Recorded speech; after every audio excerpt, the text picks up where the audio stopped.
श्री परमात्मने नमः। सर्वेभ्यो नमो नमः। भगवत गीता की सीरीज में हम द्वितीय अध्याय का अध्ययन कर रहे थे तथा हमने देखा कि भगवान किस प्रकार से अर्जुन को निष्काम कर्म के विषय में बता रहे हैं। उसके बाद अगले श्लोक में देखेंगे द्वितीय अध्याय का 39वां श्लोक। भगवान कहते हैं, योगस्थः कुरु कर्माणि संगं त्यक्त्वा धनंजय सिद्ध्य सिद्ध्यो समो भूत्वा समत्वं योग उच्यते। योगस्थः कुरु कर्माणि संगं त्यक्त्वा धनंजय सिद्ध्य सिद्ध्यो समो भूत्वा समत्वं योग उच्यते।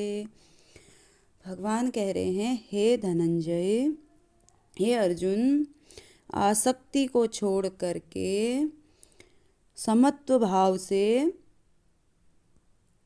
कर्म करो, अर्थात योगस्थ हो करके योग के भाव से कर्म करो। योग होता है समत्वम योग उच्यते कहा गया है भगवान के द्वारा।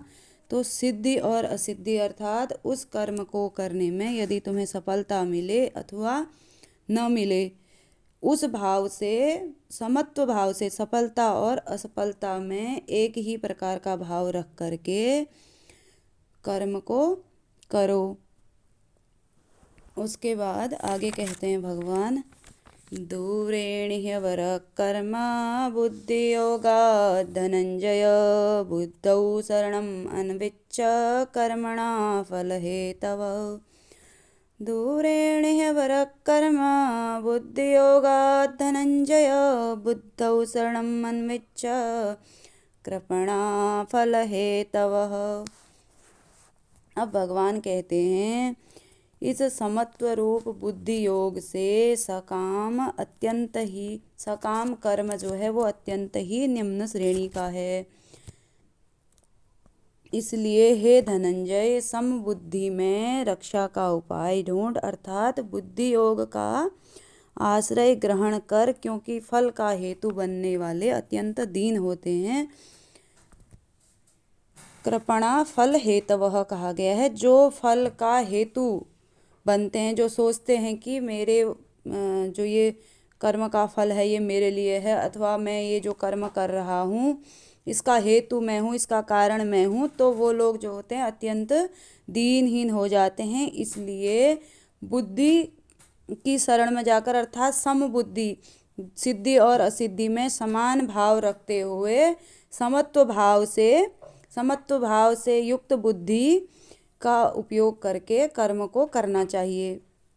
उसके बाद आगे कहते हैं, बुद्धियुक्तो जहातिह उभे सुकृत दुष्कृते तस्मात् योगाय युज्यस्व योगः कर्मसु कौशलम्। बुद्धियुक्तो जहातिह उभे सुकृत दुष्कृते तस्मात् योगाय युज्यस्व योगः कर्मसु कौशलम्। अब भगवान कहते हैं, समबुद्धि युक्त पुरुष पुण्य और पाप दोनों को इसी लोक में त्याग देता है, अर्थात पुण्य और पाप से वो मुक्त हो जाता है। इसलिए हे अर्जुन, समत्व रूप योग में लग जा, अर्थात दोनों में, सिद्धि और असिद्धि में अथवा हार जीत में समान भाव रख करके योगस्थ हो करके योगस्थ भाव से कर्म को कर। योगः कर्मसु कौशलम, योग ही जो है, समत्व भाव ही कर्मों में कुशलता लाता है, अर्थात कर्म बंधन से छूटने का एकमात्र उपाय है कि समत्व योग से युक्त होकर के कर्म को करना चाहिए। धन्यवाद।